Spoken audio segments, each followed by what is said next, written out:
team, Maria Downing, James Brown, John Carpenter with sports, and Jackie Purcell with the weather. This is the Channel 2 News Hour. Good evening, everyone. New vocal opponents of the federally managed deep-sea fishery off of Alaska speak out today. Subsistence users claim that most people might argue with the notion that a dentist's drill is an artistic tool, but it is for one Anchorage artist. As you can see, Lisa McCann Hoffman has mastered the drill to create some exquisite glass carvings. Tonight, a look at how it's done.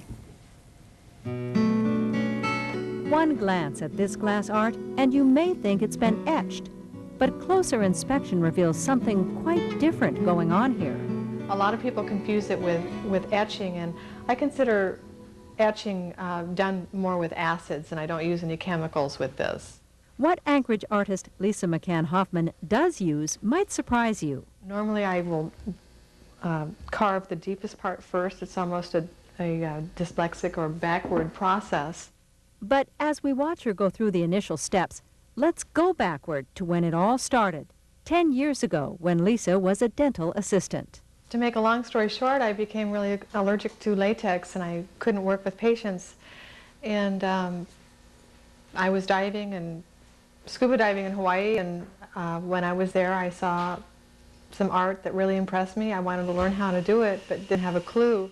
The art that impressed her was a glass carving, and her dilemma was to figure out how to cut glass. Years of trial and error followed. It really was all a learning process of step by step and trying to figure out how to make it work. But eventually she did figure it out and did make it work.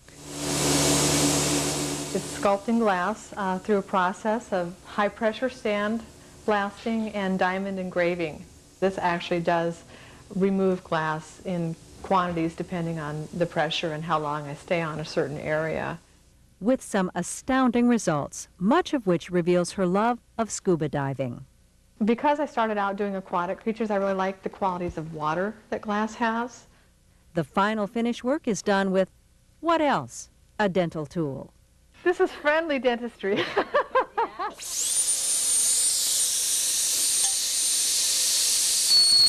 So I called some friends with dental labs and ordered lots of different kinds of dental diamonds, and for a year just taught myself to hand engrave with different shapes and different grits of diamonds. And the last thing that I do is I sign it. I kind of have a superstition: if it's not the way I want it, then it doesn't get signed. Lisa selects her glass pieces from all over the world, using her tried and true methods to make each one into a gift like no other in the world. A gift made with such love and care, she sometimes finds it difficult to give it up. When somebody really likes it, I'm glad, you know. It's like, I don't know, it'd be like having to give up a pet sometimes. Well, I want it to have a good home.